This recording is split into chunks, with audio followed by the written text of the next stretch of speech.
کا بکسا کھل گیا، نون لیگ نے میدان مار لیا، تمام پولنگ اسٹیشنز کے غیر حتمی غیر سرکاری نتائج آ گئے، لیگی امیدوار نوشین افتخار 1,11,220 ووٹ لے کر کامیاب، تحریک انصاف کے علی اسد ملہی 92,019 ووٹ لے کر دوسرے نمبر پر رہے۔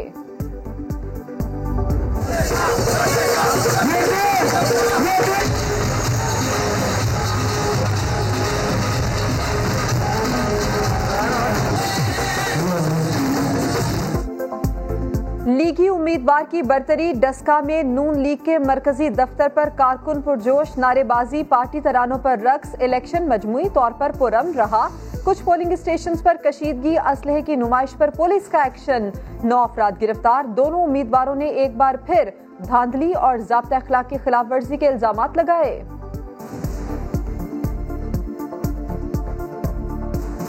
313 پولنگ اسٹیشن نمبر اور نمبر پولنگ اسٹیشن 6 وہاں پہ بوگس ووٹ ڈالتے ہوئے بھی پی ٹی آئی کے لوگ پکڑے گئے ہیں، جن کو پولیس کو ہینڈ اوور بھی کر دیا گیا ہے۔ ان کے elected M N A M P As نے کچھ یہاں پہ پھر وہی گلوؤں والی حرکت کرنے کی کوشش کی ہے، فوری طور پہ ان کو اریسٹ کریں۔ ہمارا مقابلہ ان گنڈا گرد عناصر سے تھا جنہوں نے الیکشن میں ہمیشہ اسلحے کے زور پہ، ڈنڈے کے زور پہ، بدماشی اور گنڈا گردی کی زور پہ عوام کے ووٹ کو چھینا۔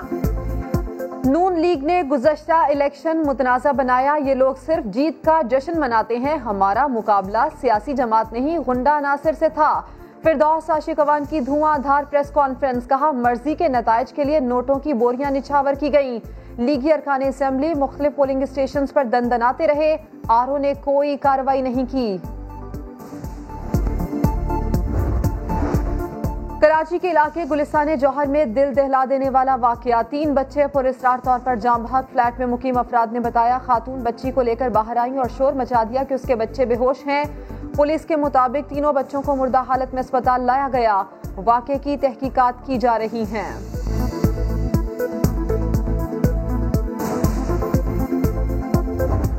دیکھنا میں کیا کرتی ہوں، تم نے بیچ میں آنا، مجھے یہ بول کے آئی تھی کہ دیکھنا میں کیا کرتی ہوں، فون کے اندر اوپر بھی اس نے مجھے بولا تھا کہ دیکھنا میں کیا کرتی ہوں، اس کو مزہ چکھاؤں گی میں، بھائی میرے کو بولا اس نے، یہ بولتی ہے کراچی آ جا، وہ کہتا لاہور میں رہنا ہے، یہ مسئلہ چل رہا تھا ان کا، اور 2-3 دن پہلے کے فون پہ لڑائی بھی ہوئی ہے۔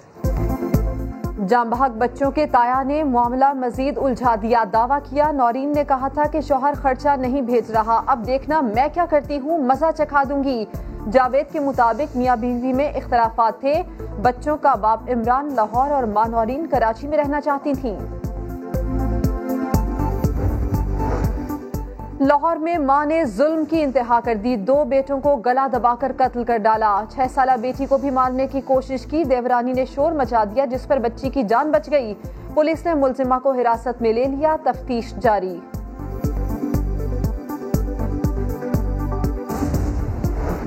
پرانی دشمنی کی آگ پھر بھڑکی، خاتون اور 3 بچوں سمیت 8 افراد کی جان لے لی، متعدد افراد زخمی ہو گئے، صورتحال کشیدہ، کوئی ملزم گرفتار نہ کیا جا سکا۔ جیکب آباد میں جلبانی اور کٹور برادری کی چپکلش اب تک 15 افراد کی جان لے چکی ہے۔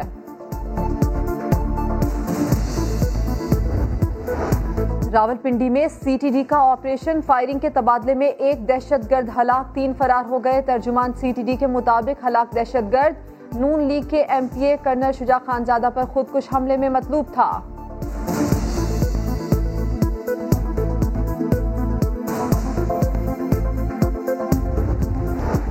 وزیر اعظم عمران خان کے اعلان کردہ 7 ارب 80 کروڑ کے رمضان پیکج پر عمل درآمد کا آغاز، ملک بھر کے یوٹیلیٹی سٹورز پر آٹا، چینی، گھی سمیت 19 بنیادی اشیاء پر رعایت، یوٹیلیٹی سٹورز کے باہر شہریوں کی لمبی قطاریں مہنگائی کی شدت کا پتہ دینے لگیں۔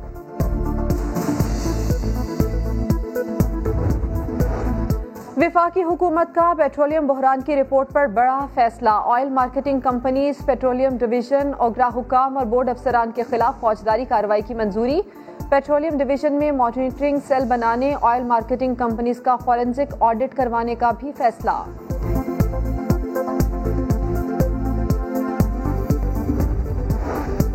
جہانگیر ترین عدالت آئے، ارکان قومی اور صوبائی اسمبلی کا لاؤ لشکر ساتھ لائے، 3 مقدمات میں عبوری ضمانت میں توسیع مل گئی، عدالت کے باہر میڈیا سے گفتگو میں پارٹیز وفاداری کا عزم، بولے تحریک انصاف میں رہوں گا، کہیں نہیں جاؤں گا، اپنے خلاف مقدمات کو متعصبانہ قرار دے دیا، کہا تحقیقات کسی کی ہدایات پر ہو رہی ہیں۔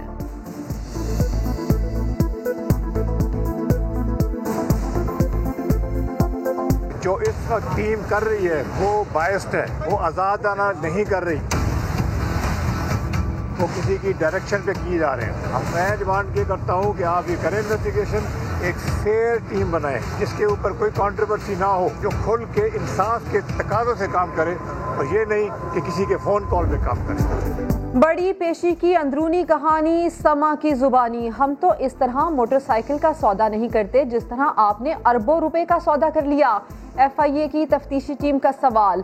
جہانگیر ترین بولے 2-3 ارب روپے کا معاملہ بہت چھوٹا ہے، میں نہیں اکاؤنٹنٹ دیکھتا ہے۔ علی ترین سے سوال ہوا، آپ کا فارم ہاؤس تو خسارے میں تھا، والد کو اتنا مہنگا کیسے فروخت کیا؟ علی ترین نے جواب دیا، جو والد نے کہا میں نے کر دیا۔ ہمارے بھائی ہیں، ہمارے ساتھی ہیں، اگر انہیں کوئی تشویش ہے تو عمران خان کے دروازے ان کے لیے کھلے ہیں اور میں ان کو خراج تحسین پیش کرتا ہوں۔ انہوں نے 2 باتیں کی۔ نمبر 1، ہم کوئی فارورڈ بلاک نہیں بنا رہے۔ نمبر 2، ہمیں پارٹی چھوڑنے کا ہمارا کوئی ارادہ نہیں ہے۔ شاہ محمود قریشی نے جہانگیر ترین کو عمران خان سے ملاقات کا مشورہ دے دیا، بولے حکومتیں آتی جاتی ہیں، وزیر اعظم کرپشن پر کوئی سمجھوتا نہیں کریں گے، جس نے کہیں اور جانا ہے وہ استعفیٰ دے دے۔ کیا گیلانی کو سینٹ میں کامیاب کروانے کے لیے جہانگیر ترین کا جہاز استعمال ہوا؟ سما کے سوال پر شاہ محمود قریشی غصے میں آ گئے۔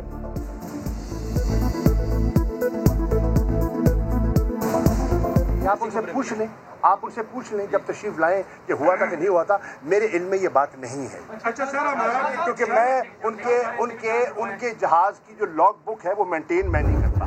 عمران خان کے اقتدار، گزار کے اقتدار، جہانگیر ترین کی ہاں یا نہ پہ اس کا سارا عمل ہے۔ نہیں، میں بالکل جہانگیر ترین نہیں دیکھ رہا، وہ تو ان کے گھر کا معاملہ ہے، وہ خود کہتے ہیں میں پی ٹی آئی کے ممبر ہوں۔ عمران خان کا اقتدار ترین کی ہاں اور نہ پر ٹکا ہے، مگر ہم جہانگیر ترین کی طرف نہیں دیکھ رہے۔ شاہد خاقان عباسی کہتے ہیں ترین خود کہہ رہے ہیں کہ انہیں دبانے کے لیے کیسز بنائے جا رہے ہیں۔ احسن اقبال نے عمران خان کو مافیا قرار دے دیا۔ عمران صاحب، آپ مافیا سے نہیں لڑ رہے، آپ کی لڑائی پاکستان کے ساتھ ہے۔ سب سے بڑا مافیا تو آپ ہیں۔